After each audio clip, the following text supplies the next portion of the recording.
Boom.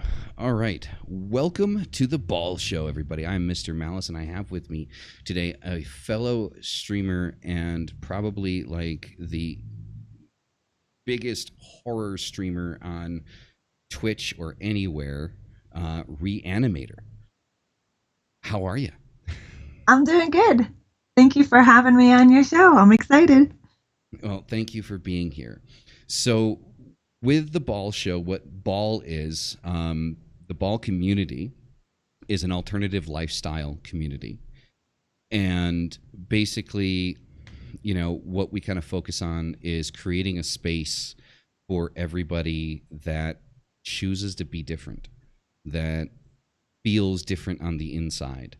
And the reason I wanted to touch base with you, and the reason we wanted to interview, is because honestly, out of everybody that I know on the platform, nobody I know covers goth, horror, and alternative lifestyle more than you, and shows people on a day-to-day basis, hey, it's okay to be this way, right? It There's is. nothing wrong with this. So tell us, where did this start? Where did you kind of start on this kind of like darker horror gothy kind of path? Uh, I started out my first horror movie. I was 5 years old. I'm a lot older than you think, trust me. I was 5 years old. We watched Friday the 13th for the very first time with my aunt because they were babysitting me. From there, it just progressed. Jaws was one of the most scariest films I've ever seen when I was younger, and it still scarred me to this day. And as I got older, I just progressed in watching Elvira, Monster Vision with Joe Bob Briggs. I was a really huge fan, still am, of Vincent Price, Spence Gooley. I don't know if anyone knows who he is, but I grew up watching those things. Scooby Doo, it influenced my life. Got into rock and roll, and then rock and roll turned into heavy metal, and then dark makeup, black Hmm. lipstick, shaved head. You know I how know it that. goes. Oh yeah, I know that path. um, yeah, see, me definitely. I kind of went for. I went down it. I think the first horror movie I saw, I was about 6 or 7. It was the original Child's Play. It was when it first aired on HBO. Um, so and that movie caused so many problems for my mother. It was ridiculous because that Christmas, which was like I think 3 weeks after the movie hit HBO, she bought me. I think they were called. I don't know if it was the. I think they're called like My Buddy dolls or something. There's an actual doll that looked just like Yeah, Chucky. yeah, Um, and it had the tape player in the chest and everything, just like yeah. Chucky. I think it was a My Buddy doll. I think I Yeah. remember those. And like I remember my mom spent a lot of money on that doll, and I couldn't stand it. Like it just scared me. Like she put it in the closet, and that was worse because now it was like it was one of those closet doors that didn't close all the way. And it just got to the point where she had to sell it. But when I got down kind of like the goth path, I guess it was more middle school, early high school years when I first Yeah. was introduced to Marilyn Manson. Like that Oh, yeah. that did it for me. Like just the lyrical content, everything like that. And then the first time I watched an interview with him, how articulate and intelligent he was. It was just, Mm, you know, he's very absolutely intelligent. very, very much so. So when it comes to music, let's kind of jump on the music train here. Where do you like what was kind of like your favorite genre, favorite band, favorite song? Oh, that's so hard. I like in this moment in Five Finger Death Punch are my favorite. Um, going growing up, I don't know if you guys remember Obituary. Oh, wow. Going back, Yeah. it's yeah, that's way back. Um, that My Buddy doll. Yeah, that was a scary doll. Um, in this moment, Five Finger Death Punch, I have to say are my go-tos right now.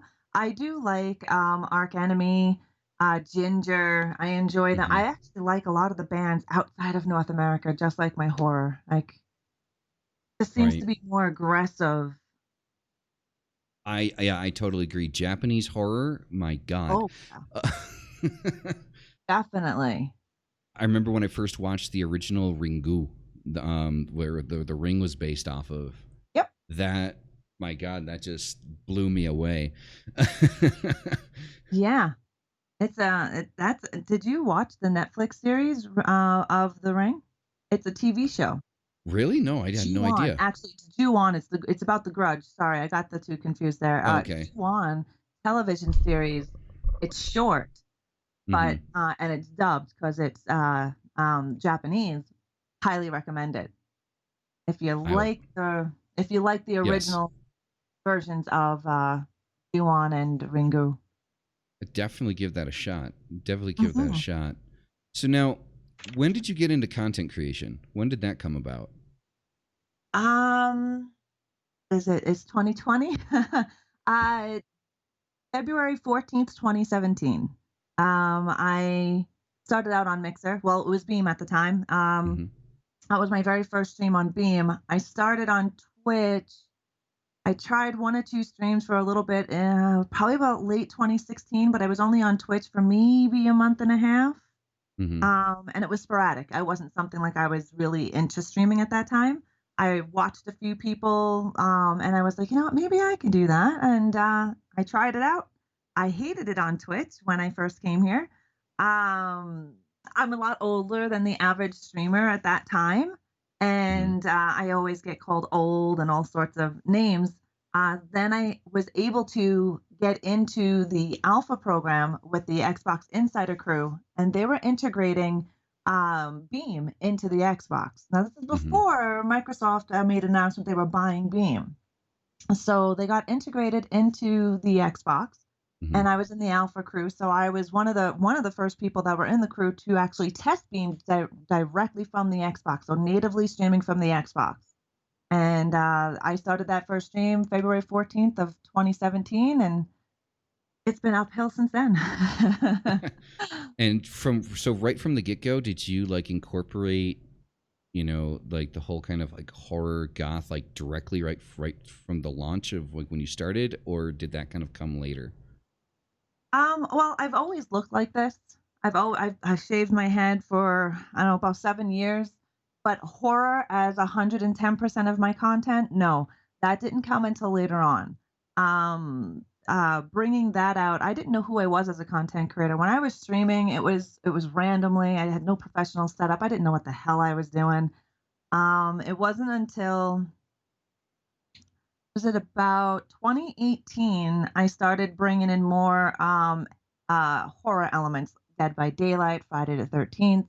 And then a dear friend of mine who passed away helped me figure out who I was as a content creator because we all get into content creation and we just don't know who we are. We don't know where we Hmm. stand. We feel like a little bit of an outcast. Hmm. And he helped me bring to life the Reanimator, right? I love Hmm. horror, and he asked me, "What do I love? What do I love doing?"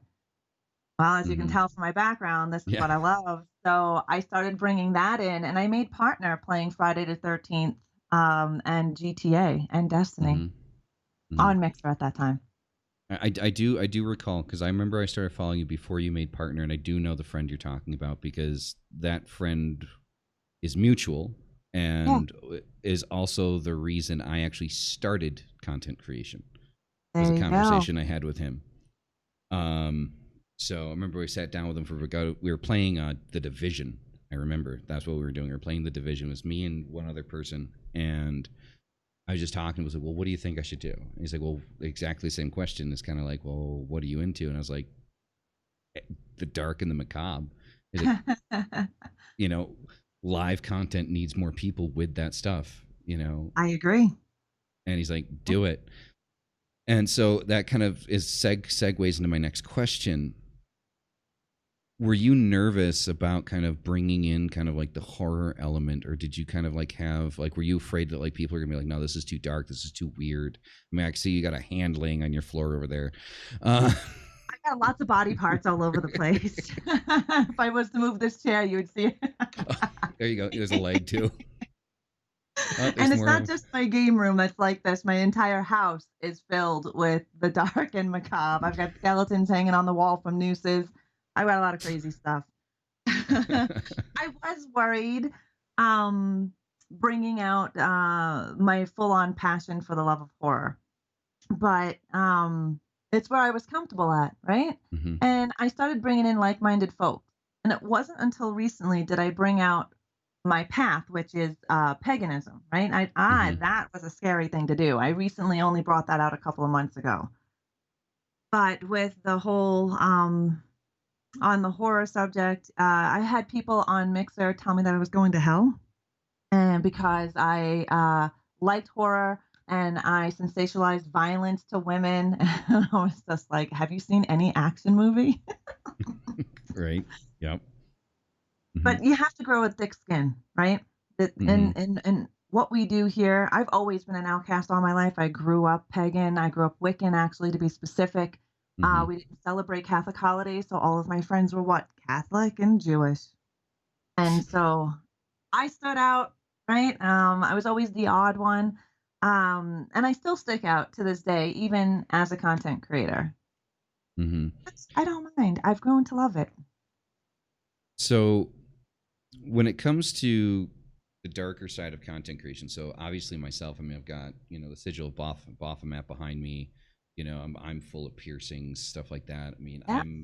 I'm more kind of like Asatru pagan, like I'm Norse pagan. Yeah. So um, you know, I personally, for me, it was really difficult for me to kind of like bring those kind of things out. Like I knew that I always wanted to be weird, I always wanted to be different, and I never really Yeah. gave a crap. I don't know why I'm not swearing. But I never gave a shit what people thought. Um, it's Spotify, not the public broadcast network. Right. um, you know, so but I was still nervous because when you look at everybody around us in this space, like I remember one of the biggest streamers at the time on Mixer when I was streaming over there was what was his name? Arcanaut, right? I think it was his name. Yeah. Okay. Yeah. Yeah. I mean, honestly, like that guy took like Dr. Disrespect hype and cranked it like 110%. Like, I mean, he had a big like Chinese dong, like a thing that he would just hit on his stream. I was like, are you serious? And it's kind of for me personally in that space, it felt kind of discouraging. You see all this hype and the people that are coming into those streams and stuff like that. What do you say to that? Like when you see that around you? Yeah. And I don't know. Yeah. I haven't had the pleasure of seeing one of his streams. I definitely didn't play any of the games that I was interested in, but that's crazy. But how do you do like I definitely understand what you mean by when they have all these big, bright and pretty things, I should Hmm. say, I guess, right? Like what do you bring to the table, especially when we are more darker in our content? Mm-hmm. Exactly. Like how what was your what was your like when you saw that kind of happening around you with like other streamers, like because I'm sure you went and checked out other people starting out Oh, and for stuff like sure. that. For sure. You know, what was your like what was inside your head? Like what was your I answer to I'm a like realist when it comes to some of these things, and when I realized that I wanted to bring my passion for horror into my streaming, I knew I was going to grow a lot slower than most. I knew that I wasn't going to grow just like anyone that plays Call of Duty, Fortnite, or any of that. So I knew going in with that mindset that it's going to be slower. I'm not going to grow as fast, and I'm not. It's a very super niche. Um, area, horror, right? And all the games are indie, usually made by people you don't know. mm-hmm, Not everybody enjoys horror, right? So my mm-hmm. web show was Coffee Chat of Horrors. I didn't know how that was going to go over either, but it turns out to be like one of the things that I do. I love it. But it I was hard. love watching that. Thank you. It was definitely hard, and to see people who started out at the same level as you progress a lot faster was Mm-hmm, could have been almost discouraging in a sense, but then I keep remembering that I am bringing a different type of content. I am not everybody's cup of tea. I am not the girl next door with the pigtails. It's happy go lucky and shit. mm-hmm, I am, and then I just me, right? If you like mm-hmm. me, great. If you don't, tough shit. Mm-hmm. And I think it's worth saying also, and I mean I don't want to speak for you, but this is kind of how I look at it. I always say I call them bubblegum streamers. Like the Mhm. people like that. That's what I call them. Yeah. It's my little pet name for streamers like that. And it's not that it's a bad thing, right? No, There, no, there's room for that content. I mean, it's the of primary course, part of content. I'm not saying it's bad. No, obviously you're not saying it's bad.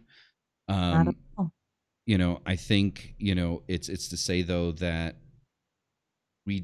that's not us.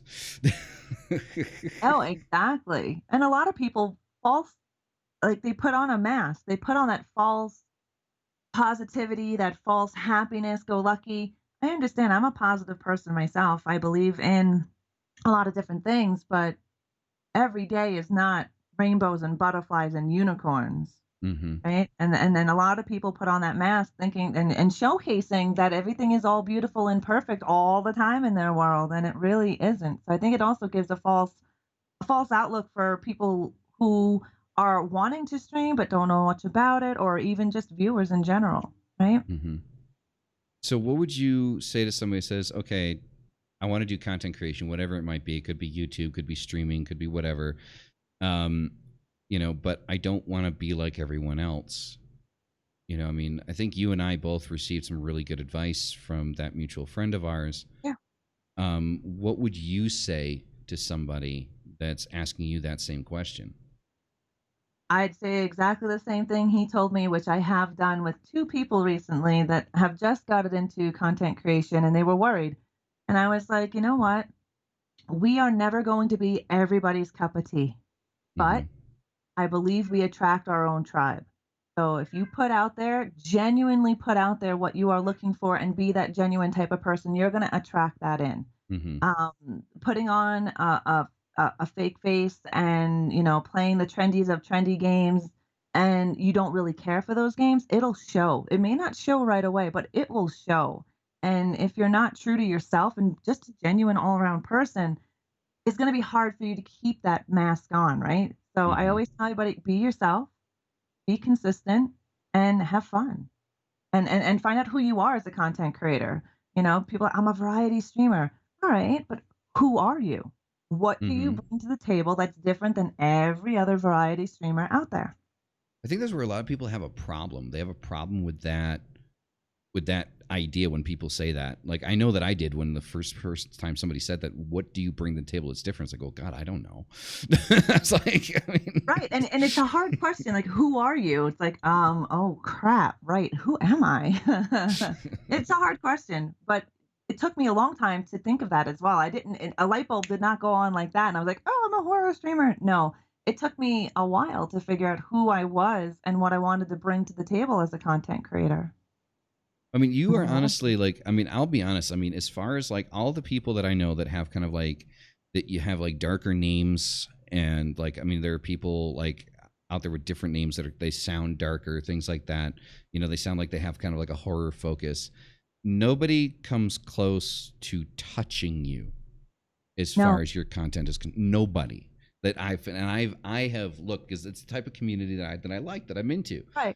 I mean, Instagram's got a solid horror community, Twitter's got a solid horror community, Mhm. but when it comes to streaming or even like, I mean, YouTube to a certain point more so than streaming, but I have yet to find anyone that covers all of the bases that you cover. You've got the look, you've got the vibe, you've got the games, you've got the background. I mean, it's like you Mm, can tell that this isn't just because you've easily got over what $3,000-4,000 worth of stuff behind you.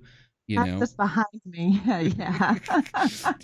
like you don't drop that kind of money like when it's not No. really who you are. Exactly. And thank you for those kind words. I just be me, right? That's how Hmm. I'm not everyone's cup of tea, but I always try to be me and do what I do. This here is just literally a small portion of what you guys are seeing. There's a wall all the way up and then all the way around me and then my entire house and outside of my house.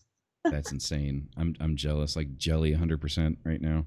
I Um, take skulls, bury them underneath my stairs on the walk, and so I literally go underneath there with the goddamn spiders, and I dig holes, and I stick their skulls in there, and I take dirt, and I just put the dirt over it, so some of their skulls are just peeking out, and then others are full on out, their faces are out. I also have some fingers in there, so that when you're walking up my walk, you can see underneath the stairs, and then you see all of that, and then you come to my door, which has cobwebs and So all that fun stuff. it's Halloween all the time. 365. I am that creepy house on the block that people constantly Awesome. call bylaw on because of whatever. That is amazing. And chat and people listening, so like they can't see that you're listening to the audio. But just to give you an idea of what's behind Reanimator, we've got Michael Myers mask, the Jason mask. We've got Chucky with, I think that is Uh, a Dead by Daylight mask. Yep. Yeah. And to give you an idea of pricing here, I'm looking at some Living Dead dolls. And for those of you in the community to understand, those are between the cheapest I've seen is $60 all the way up to $2,000. Mm-hmm. I have one So, that's about 900 bucks American. jeez. Yeah. Yeah, I can't convince my wife to let me spend that money. Like I've tried to buy a couple of the $65 ones, and she's like, "Nope." Oh, blow your mind. I bought that doll. It was the Exorcist out of the Living Uh-huh. Dead doll. Got that doll for the normal price. I think it was like $80. If you look at the book value, well, at that time, I haven't looked in a very long time. At one time, it was $600 American for that doll because Actually, she was hard to find. I think that's at 1,200 right now. Yeah, and it could be. It's been a while since I looked at Living Dead dolls. I've been focusing on masks, like full on Mm. masks. I want to get to the classic monsters. Nice, nice. Yeah, I Hmm. mean, I would mask is something I was always be interested in, but I just don't have a place to like put them, right? Because I know like there's a lot of care that comes into kind of like mounting them on the wall Oh yeah, with like just the fake heads are like 50, $60, yeah. you know. That Michael mask is Hmm. over 19 years old. Wow. Yep. And Wow. I have to be very careful with him, or his hair will fall out, and we don't want that. Mhm. So he never One of really moves from there.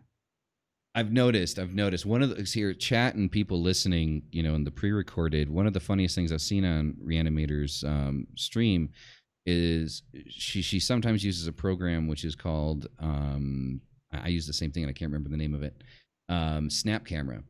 Yeah, And when she puts the face on, sometimes Michael steals the face. he does. Hold on, I can show you the old lady as I use it all the time. Let's see what he does. Yeah, See? there it is.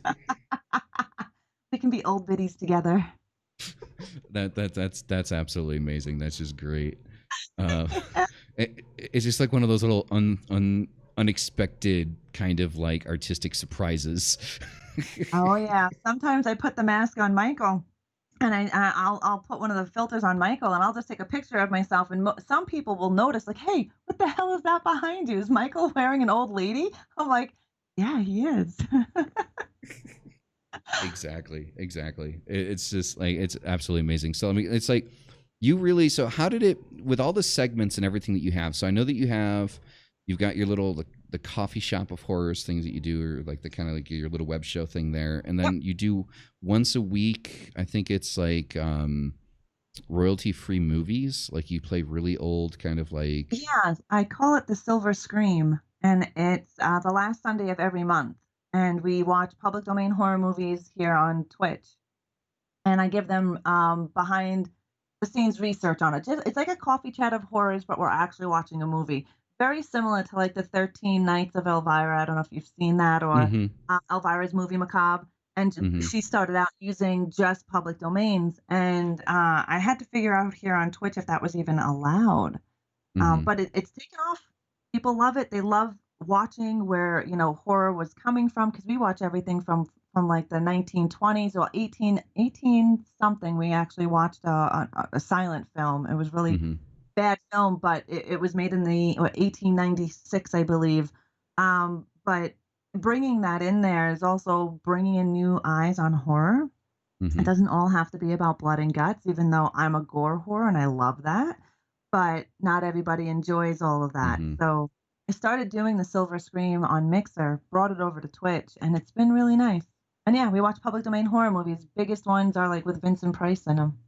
Yeah, I think the one that I managed to catch, because Sundays I'm kind of busy with family stuff, but I managed to catch Yep. one, which was the actually the namesake of your web show. The Little Shop of Horrors with Yes, the the very cannibalistic original plant. Well, it's not a cannibalistic plant, is it? No, it's a Audrey. Yeah, like, and they eat people, and yeah, yeah, they ate people, the plant ate people. Yeah, no, that was the original version that we yeah. watched, yeah. It was good though. I enjoyed it. I definitely enjoyed. I never saw the original. It was the first time I saw it. Mm, Before that, I thought the one that I after that was the original, like the 70. I think came out in the 80. 70s. Was it? Yeah, Yeah, 1980 something, 82? 80 80. something was Rick Moranis.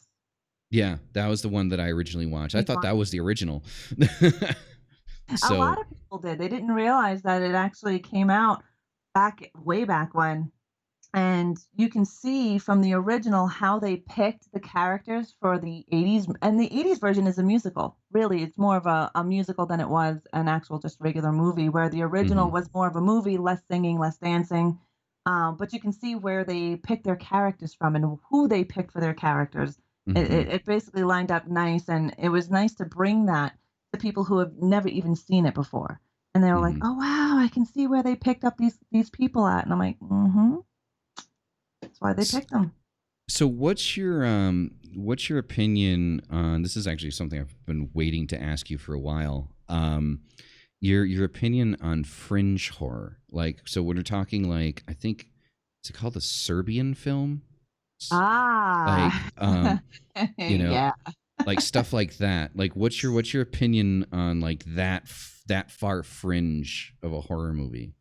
I think it's good. Life is a horror, if you think about it. Hmm We are living in a modern day horror. Look at the pandemic that we're going through. This is the shit that you see in movies. The Siberian film, it was okay film. I wasn't as like, oh my god, as hmm some of the people that actually seen it. And in my country, I couldn't get it in my country, so hmm I had to have it imported by a friend of mine. And I watched it, and I was expecting to be mortified. I was expecting to be very, like, not offended, but like just like, holy shit, right? Like, what did I just hmm watch? And I didn't get that. Um, I think films like that do need to be made. Not only do they need to be made, but I think it brings awareness to some of the sick things that are out there. Sex trafficking for one of hmm them, right? hmm That is huge. If you Yeah. go back 10, 20 years, you didn't hear about it, right? You didn't really hear about it. They shoved it underneath the carpet. And hmm now it's been going on for eons, like hmm decades. Like, and it's not just started now. hmm But I think a lot of these films, like the Siberian film, bring awareness. Uh-oh. Uh-oh. Uh-oh. Hold on a second, chat. We're reconnecting. Oh, you're back. I lost you for a second. Your signal, I think your signal kind of dropped Oh, there for a minute. I have been having it. Oh my God, I swear to you, something doesn't want me. Look at I paused in such a worse way. I paused in such a worse. But you I are swear back. to you, something creepy is going on. Every time we've had this planned interview, something has Uh-huh. happened. Something kind of gets in the way. I mean, we're halfway through it, so I mean, that's a good sign. No, please, internet god, stop being an asshole. Right? I'm sorry.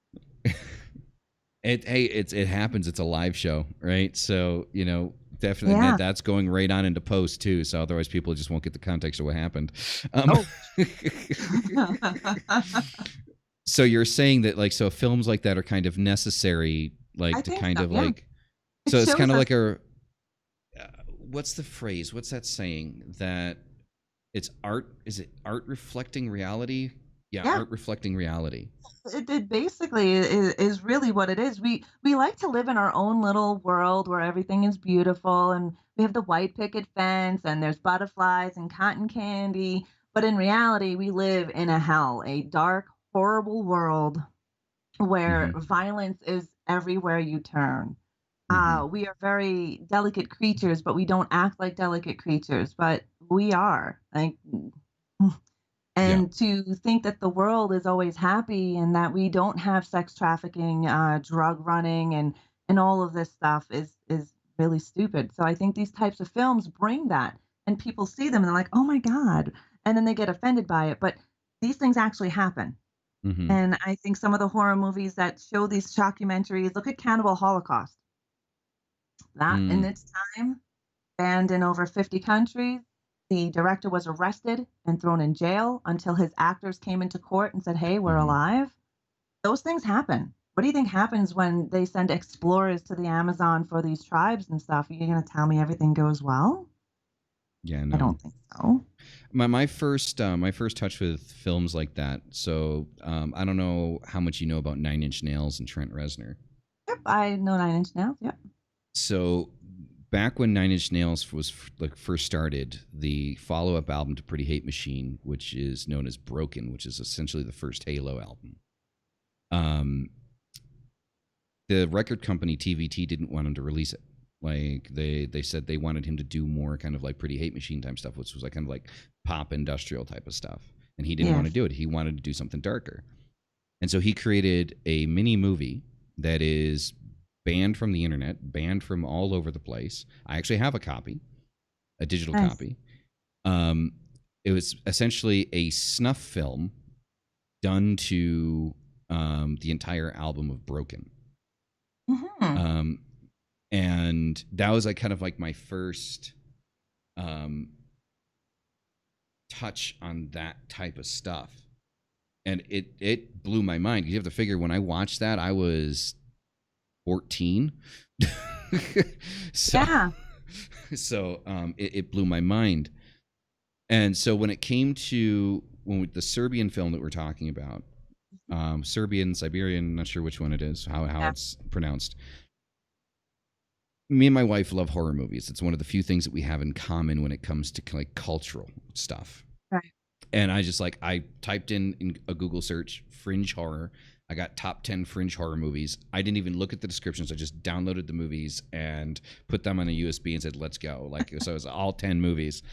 And when we got to, I have to say, like, with no expectations, right? With not knowing what I was getting myself into, which was what I wanted, right? When that thing started, the only way I know how to describe it is how Requiem for a Dream made me feel at the end. Like, it made me feel helpless. It, Yeah. like, in myself, like there was nothing I could do. Like I was sick to my stomach, intrigued. There's so many things happening at the same time. Like my wife couldn't like even keep her eyes on the screen for most of it. There was some Um, horror stuff for you know, sure. yeah, there's some just really bad stuff in there. But I do think I do think if you're a huge horror fan, I definitely think it's something you need to at least watch once. At least once, and I agree with you. You can't judge something if you've never seen it, and I think to keep blinders on horror and only see today's horror like Get Out and Us and the remake of Halloween, um, to me, you really need to venture out. Mm-hmm. But some people don't like that kind of stuff, right? They like horror, which is fine, and I say the quotations is because they stay within the modernized or popular horrors, right? Mm-hmm. Friday the 13th, Nightmare on Elm Street, Texas Chainsaw Mm-hmm. Massacre, all the mainstream Mm-hmm. horror, I should say. But there's an entire world of non-mainstream horror and out international horror. I'm just getting into Bollywood or Hindi horror, Turkish horror as well. Like I'm just Mm-hmm. touching the iceberg on that. But if there's more than just mainstream horror, there's so much, and I think people really miss a lot because they don't open up. They don't actually want to view other things outside of what they've already seen. Maybe Mm-hmm. because they can't handle what they're gonna see. Some of it's pretty graphic. I always look at it this way. Like I love horror so much. I literally say the only thing I want is to feel scared in my Yeah, home. Like that feeling of being scared, but you know you're safe. Right? That yeah. anxiety. I want that feeling, and I've watched so many horror movies. It just doesn't do it for me anymore. Like I sit there with my wife, We're or watching a movie, like desensitized. it's like That's the this is gonna problem. happen. That we're desensitized. We people like us who this I live and breathe horror. That's really all I watch. I watch true crime, serial killers, thrillers, Hmm. psychologicals, and all umbrella of horror. And there hasn't been many that scare me, but I have a fear of open water, and Jaws by far is my scariest movie. it still makes my heart beat really fast, my chest gets tight, my palms get sweaty, I feel like I'm drowning, and it's the only movie that ever does it to me. I haven't been scared of a movie yet, like, lately that has come out, yeah, at all. But I think it's because we're desensitized to what we Yeah. have seen.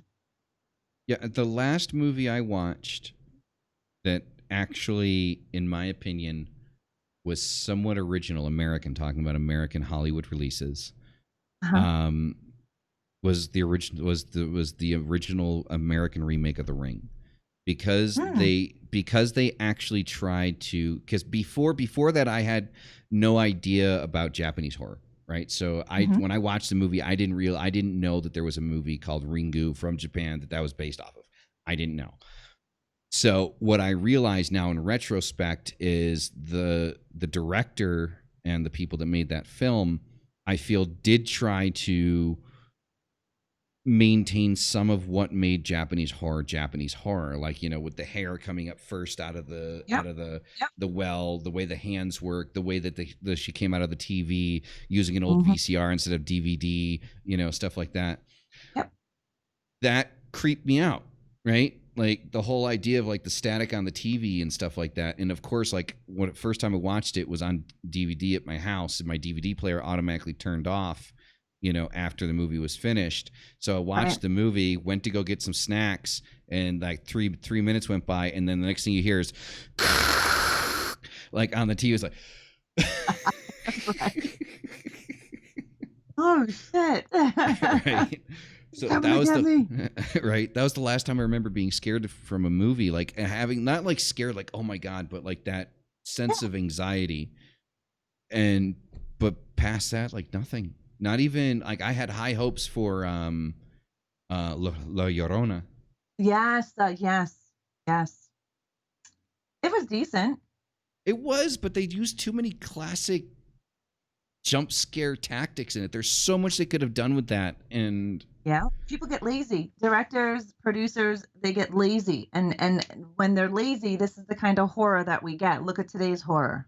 I don't think there has been a most horrible era for horror than currently. yeah, I agree. Um, I can even go back to 1930s where horror was just starting to become more than what it was previously. To 2000s, I Mm-hmm. it's been very disappointing, Well, I think the especially now that we're most hitting 2020. yeah, exactly. No, I agree. I think the most original horror movie that we've had in the last, I guess we could say, 30 years was the Blair Witch Project. Like, I mean, that was like a heartfelt project. I mean, that was a passion project for the people that made it. And then Yeah, the found industry footage. killed it. The industry killed it. Like, like they just came in, swooped in, saw people loved it, and then boom, every horror movie after that for the next 7 years. There's been a yeah, I mean, Scream from the 90s has been was good. 90s had really good horror as well. A lot of people don't think the 90s had good horror. The 90s had way better horror than the Mm-hmm. 2000s. Um Agreed. and Blair Witch, where they went wrong and what pissed me off about Blair Witch. Now I did a coffee chat of horrors on Blair Witch. Mm-hmm. I didn't like the film.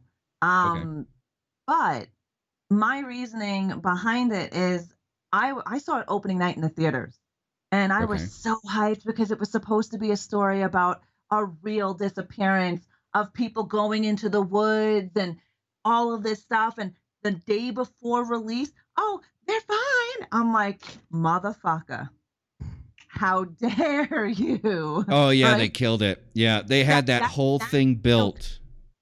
Like the If website. I they would have remember the done that website. after, well, and Uh-huh. that's the thing, if they would have done that after the release, I Mm-hmm. think I would have been a little bit more, "Oh, okay, understandable," but you let us know before the actual release of the film that they are actually okay. They literally had flyers up, missing person flyers. They had, Mm-hmm. newspapers. They had the parents not talk to the media about this whole thing, right? So here Mm-hmm. they're actually making it real, and then Mm-hmm. before the big premiere, "Oh, by the way, no, they're all here. Here, they're on the red Well, I carpet." think if I remember correctly, I mean I'm 34 now. when that Mm, came out. I mean, I remember when it was like all that hype and everything. I remember how old I was. I think Um, I was Blair Witch.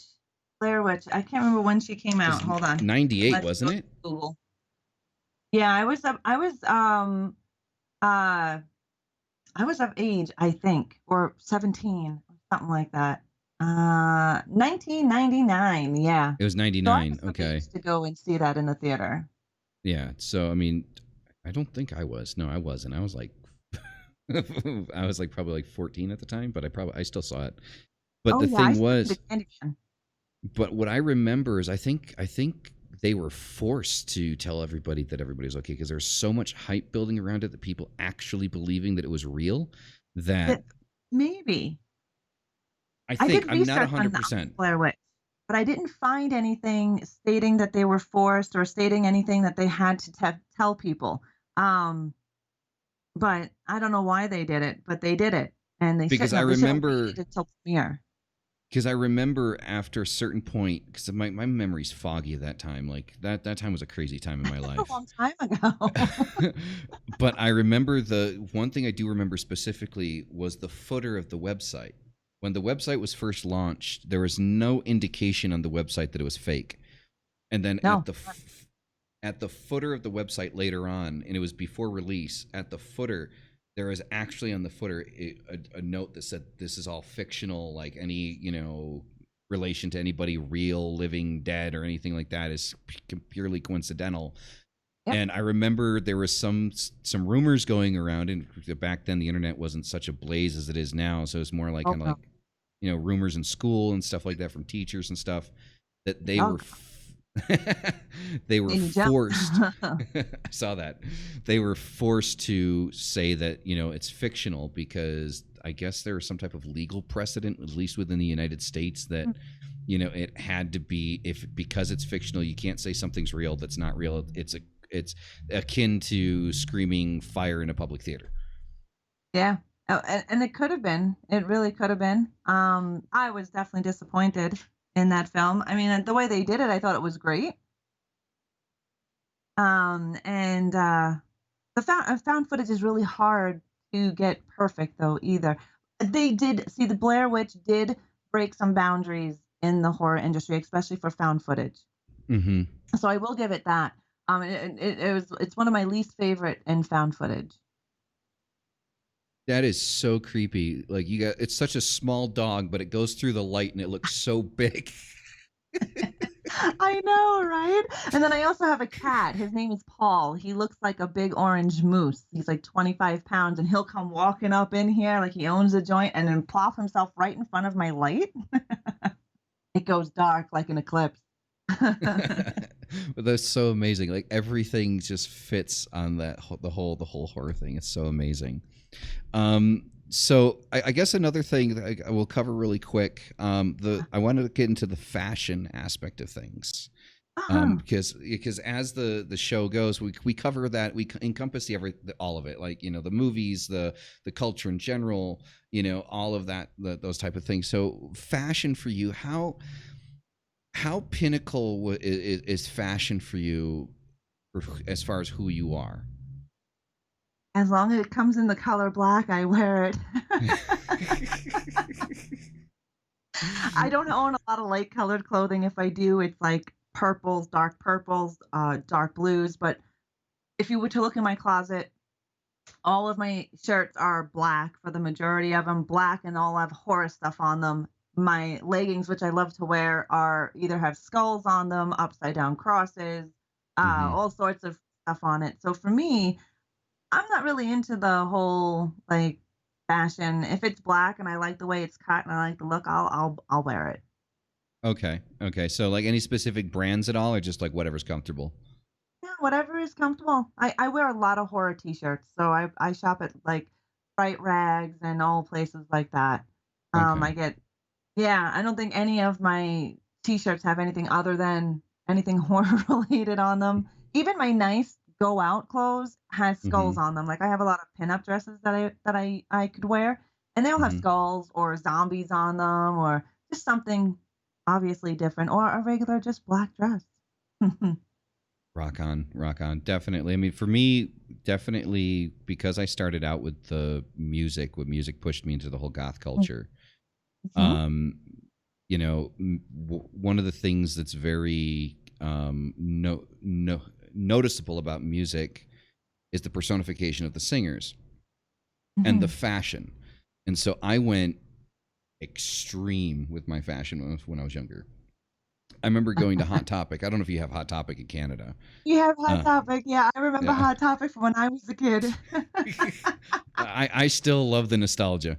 Um, It's totally different now. It's totally different. Well, in my country, it's totally different. oh Back yeah, in the day, it was goth, metalhead. hmm That's where you got your clothes. I remember they Now had it's the big wrought iron gates, like at the yep. entrance of the store. Like it looked like the gates of hell, like in the whole Mhm. all the I jaggedy logo. boots, spikes. They had it all. It's more it's different now. It's definitely hmm not the same. Well, I mean, they definitely kind of moved with the times and managed to keep themselves relevant. I mean, it's Oh, they have. depressing for people like us, but Yeah, because where am I gonna buy my spikes? Like, come on. exactly, exactly. The last time I went to a Hot Topic, so for those that don't know, I live in Mexico and have lived in Mexico for the last 9, 10 years of my life. So I went to go visit Texas because I just wanted to pick up some U.S. stuff, and I said, "Well, let's go to the local mall. They got a Hot Topic," and I almost cried. Um, Yep. I was like, "What happened? It looks like Forever 21." It does, right? It is like Forever 21 with some black clothing in here, some spikes here, but really nothing crazy. Nothing Yeah, like it no, used to be. no. Like they used to have their music section. I remember the comic books. They used to have a Johnny the Homicidal Maniac. Yep. Um, and yeah, all of that just gone. It's just like so sad. Um, Uh-huh. so all right. So two more things we're going to cover before we end it here. So the general question that I ask everybody at the end is, what is goth to you? Um, I think it's a way just to be ourselves is really what it is. And to be honest, I've never considered myself goth, even though, people look at me and that's what the first thing they see. I was always drawn to dark makeup, and just to be different. I think the lifestyle, gothic lifestyle, it's not a fad. It's not a fashion. People live it. And I think it allows us to be our true self. And we have a label for that. We call it being goth. Or, Mm-hmm. they have emos have their emo, right? Mm-hmm. It's just so funny that we have to put labels on everything. But I think it's a way for us to express who we are, Mm-hmm. right? Definitely. Um, yeah. I think that's important. I mean, I do consider myself goth. I mean, Mhm. it's obviously it's kind of a meme now, to call yourself goth. It Um, is. It is. but I mean, I really don't care to be honest. Yeah. Yeah. I get It people ask me all the time. Like, they'll come into my stream. right. Are you goth? And it's like, Yeah. Does it yeah, matter? Do I have to right. have a label? Can I just be me? Exactly, exactly. No, see, I don't get that as often as I get as like, are you a Satanist? That's like the big thing, right? Like that's Uh, like when everybody, are you a Satanist? Because I've got the sigil of Baphomet behind me, and it's like my 'Cause my you don't first understand what Satanism is. exactly. It's like, well, my first comment is one, you don't know what Satanism is, and two, like the very fact that you immediately relate that symbol to Satanism means really shows how very little you know. Um, No. because it is was a symbol taken by Anton LaVey and sensationalized by Anton LaVey back in the 60s. And Yeah. if you actually read the Satanic Bible, which I have my copy up there, um, has very little, if anything, to actually do with worshiping Satan, but rather worshiping yourself as your own God. Yeah. You know? Satanism is very different than what people and what movies have told us. Same thing with being pagan and Wiccan, completely different than what the movie has shoved down people's throats, right? Mm-hmm. People Yep. think they see a pentacle. I wear this all the time. They see my pentacles, they see my pentagrams, automatically you believe in the devil. Well, in my Mm-hmm. religion, we don't believe in a Christianity type of devil in heaven. I don't believe in a God that sits Exactly. up there, and I don't believe in a guy that lays down below with a pitchfork. That's something that you may believe in, but I don't. So, but My it's my ignorance, favorite right? it is my favorite comeback in high school when people in the mall would say you're going to go to hell, like the super right-wing Christians. They would be Yeah. for some reason always hanging out, giving you those pamphlets to show people hanging out and petting lions and stuff like that, right? Like Mhm. um and they're like, well, you're gonna burn in hell. And it's like, well, it's your hell, you burn in Uh-huh. it. Hell, if hell is where the fun is going to be, that's where I wanna be. I don't wanna be bored up there picking daisies or doing whatever the hell they do. Hmm. So, if I'm Well, and going the to thing hell, is and they don't stop. Like I thought that ended. Like I thought, like because I remember them going crazy over Marilyn Manson, going crazy over Nine Inch Nails, going crazy over horror movies. It hasn't stopped. The TV show Lucifer on Netflix, they uh-huh, I love actually this. like. I love it too. Like I just finished watching the first part, like the first half of season 5. I can't wait for the next half of Same. it. I And can't even. but they're boycotting it. Like these idiots are it's like it sensationalizes Satanism and makes people think that Lucifer's good. I was like, well, how do you know Lucifer's like misunderstood like everybody else? Exactly. You Like gotta remember, old white men wrote the Bible, not yeah, your God, not yep. Jesus, not Moses, old white men. Yeah, and let's be completely honest here. At the end of the day, if Jesus is real, he's not white with blue eyes. Let me tell you that right now. No, he was born in Like the Middle East. exactly. On the day of his birth, which is a pagan holiday, it's called Yule. Uh huh. Supposedly, 3 wise men came into the desert of Israel and bestowed gifts on this baby. Science has proven numerous times that it was almost impossible for anything to live in the Middle East at that time of the Hmm. year. Yep. But they don't Hmm. believe in Exactly. science, right? They don't Well, they believe in would, science. and they've actually come down. They've deduced that if he's real, he was probably born more close to August than he was Yeah. like in December, right? It was Mhm. more that time of year. But I mean, as we know, like the Catholics, have really kind of torn away at pagan holidays by stealing them. All of Um, them. yeah, exactly. Uh, Even is that it, symbol that I wear on my wrist yeah, is there a you go. pagan symbol and started off same thing with this. Mm-hmm. Christianity took this and Mm-hmm. then later on called it an evil symbol. And they also took this and call it the Trinity, Yep. right? I'll give you guys an extra one. All right. So I've done extensive research in this. I was lucky. My mother's pagan, so I was brought up Mm. inside of it.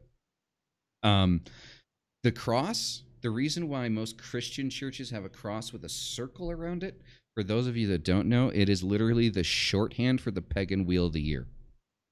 Is Mm. literally what it is. The Yeah. the Christian cross is the shorthand for the pagan wheel of the year. For Mhm. those of you that don't know, right? It has nothing to do with people being crucified on it or Jesus being crucified on it.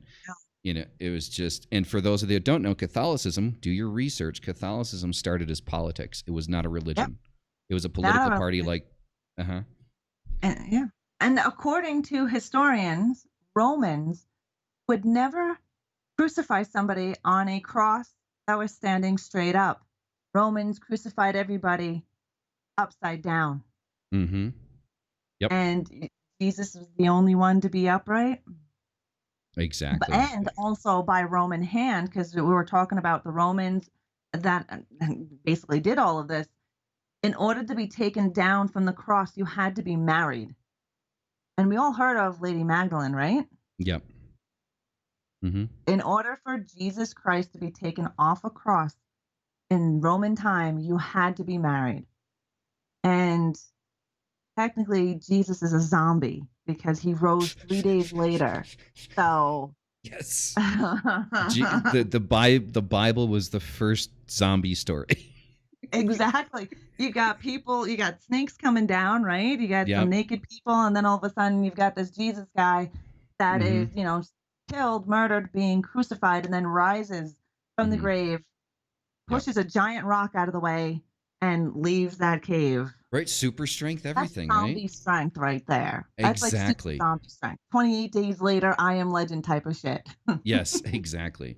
All right, so the last thing that we're going to cover is we're going to switch gears here a little bit. We're going to kind of dive into a little bit more of a serious topic, but it's a Yeah. topic that I feel obligated to bring up on the show as a former mixer streamer, as someone that suffered certain abuses when I was younger.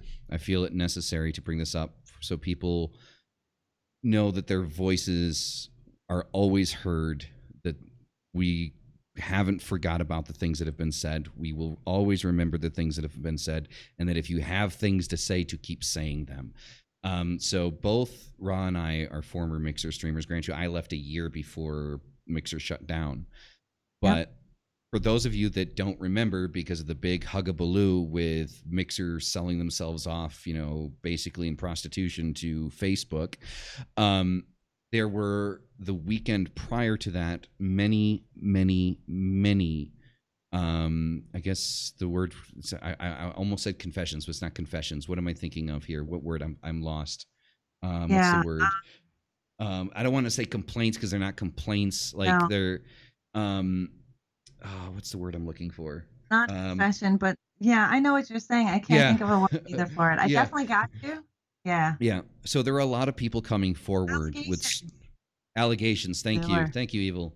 There were many people coming forward with allegations of sexual assault, rape, sexual harassment from other streamers that were on the Mixer platform. That I feel horrible for these people because all their voices got drowned out in one foul swoop with Mixer coming forward with their, hey, Yeah. guess what, guys, we're just gonna sell out. And it's something that I think that needs to be talked about. And I want to go over to you, Ra, and get your take on everything that happened. I think the way Mixer dropped the ball on us was their way of getting out of the allegations of sexual assault and harassment. We knew the week before these allegations started to come up, and some of their big timers, Cabby and a few others, were, you know, had stuff about them, and not nice stuff, and very disgusting, grotesque stuff of sexual assault, rape, everything you can think of. And these were brought to light what was that week and then over the weekend. And then people, even Twitch was having their own thing going on with sexual harassment and all of that, right? Mm-hmm. And so we as streamers on the platform, men and women, we were binding together and saying we're going to do a blackout. We're not going to stream. We're going to show you that this is unacceptable and we want change in the industry. And it's not just women that get sexually assaulted or harassed, it's men as well. Mm-hmm. And the fact that you have men coming forward and saying, I was sexually harassed or sexually assaulted at a con or whatever it may have been, Mixer's response, and this is how it looked like to me. On that Monday, we all were doing that whole blackout, right? Mm-hmm. So I went on stream from 11 to noon.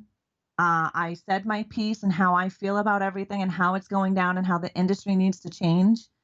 And I ended my stream. I was in Discord, and I think it was maybe a hour later, if that, Mixer drops a tweet. This is how us all of us found out, even us partners, that we lost our livelihood, we lost our home, and I think it was so abrupt. They wanted to wash their hands of it. Microsoft and Mixer both wanted to wash their hands of it, so they would no longer be in the headlines. Mm-hmm. And I think that's why they dropped it so abruptly. Because to me, it just seemed very strange that, Mm-hmm. all these allegations are going off. Nobody is actually doing anything on Microsoft's end, on Mixer's end. And next thing you know, since you have Twitter, streamer Twitter going insane and raging, next thing Mm-hmm. you know, Mixer's like, okay, we're done. I think the way they dropped us that fast was Mm-hmm. not planned. That was not planned. I think it was okay. We got to get our name out of this bad publicity. And Mm-hmm. then, of course, everybody's focus now, instead of the sexual allegations, we now have no more home. So everybody was up in arms and Mm-hmm. totally shifted the focus from something super, super important as Mm-hmm. sexual harassment and assault Yep. to um, we have no more home. Mixer is gone. Platform is dead. Right? See me, I yeah. was I think it was their way to wash their hands of it. Yeah, I mean, for me personally, I don't think. I mean, I don't. For me, my just my opinion. I don't think that should have outweighed the, seriousness of everything that was happening the weekend and the week prior.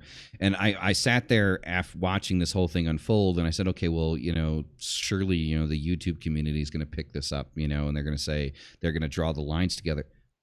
Nobody, just No, crickets. Nobody, nothing. no, Like it's like how is it humanly possible that everyone picks up on a story of a streamer throwing a cat over his shoulder, I you know, know.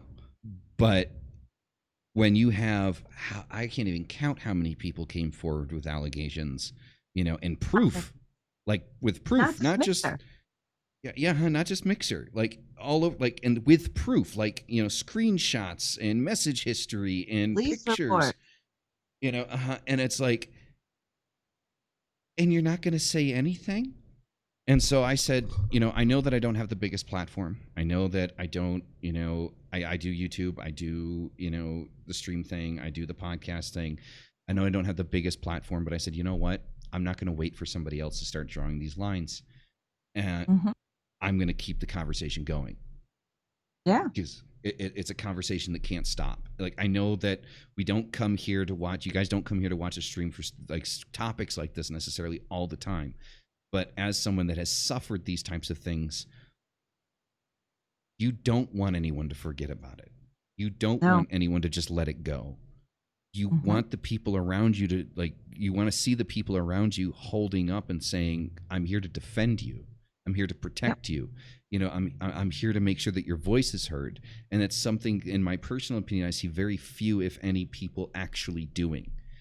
And which is why I made the decision that I have 3 podcasts. I have a mental health podcast, a political podcast, and the cultural podcast, which is this. Okay. I have my normal stream, which is just the Mr. Malice, and then I have my Right. YouTube channel. And I'm making it a point to make 100% certain that at least twice a month, if not every Mhm. single stream, every single podcast, that I make a point to bring this up and say, I haven't forgotten. Yeah. I don't think many have forgotten. It's not the focal point anymore. Um, and then of course with all the other real world events going on, protests and Mm-hmm. riots, and not only 2020 has been a hell of a year, man. Oh God, it Um, has. Yes. it's been one thing after another, and I think people have so many things that they're juggling. But yeah, sexual assault and harassment in this industry, it's not just here. Hollywood, for instance, look at Mm-hmm. that. Children. We're talking Mm-hmm. about children. I'm a big conspiracy theorist, but Mm-hmm. Same here. yeah. But it's easier to turn the other cheek than it is to battle it head on. Mm-hmm. I mean, it really sucks that nobody has mentioned it, like Mixer or Microsoft has even made note of it. We really haven't heard anything. I know one of the ones that really got me, that really affected me, was Cabby. Mm-hmm. When I read the allegations on I was blown away. And then all he did was delete everything. He apologized, but his apology wasn't really an apology. And then he deleted everything, and that was it, gone. And didn't see anything or anything from Microsoft or Mix or anything official releasing a statement. Then other people were going and going, and I'm just like, holy shit! Like, what are you guys gonna do? What are you Yeah. guys gonna say? They just didn't Nothing. care. Yeah, no, they just didn't Mm. care. And and the thing is that that's very true what you're saying with 2020 and everything that's going on, which is all the more reason why I want to keep shining a light on this, because these are people that haven't seen justice yet. Like, these are Right? people, like, Of course. they came out hoping, because I just look at the situation, guys. Okay, so for all of you listening, just think about it like this. Okay, you're just coming into streaming. You see the partners, you see the views, the donations, and you want that. So what Yeah. do? You buy a plane ticket, you buy a pass to PAX or to whatever con that you go to, and you're going, okay, I'm going to meet people, I'm going to make friends, and you start meeting people, and they're, these are really, they seem like really good people, and then the next thing you know, these people that you look up to, these people that you want to be like, these people you want to help you, use their position to manipulate and push you into doing something that you don't want to do, or could just completely all out force themselves on you 100% and take advantage of it and say, if you say anything, you're going to be, I'll get you banned. Yeah. For fuck's sake, man. I mean, it's like, it's just talking about it pisses me off. Like I'm shaking just talking about it. It's disgusting. It's disgusting, and and again, this happens in Hollywood. You have that big-eyed girl or boy coming from a small city, even coming from the same city, going to Hollywood, thinking that they're going to be a big star. They, of course, they're prey. And same thing with these PAX conventions. I'm not saying PAX is a place that people pray, but it happens there. A Mm-hmm. lot of people getting in are like, I'm going to go meet my favorite streamer, and and they take that plane ticket or that bus ride, and they go to these conventions, and then they meet their people. Some of them, are like, oh my god, yeah, I would love to hang out with you. You start getting drinks, you know what happens, and then Mm-hmm. one thing leads to another, and somebody's getting assaulted or harassed or Mm-hmm. whatever it may be. Yep. They're predators, and unfortunately, there are predators everywhere you look. Mm-hmm.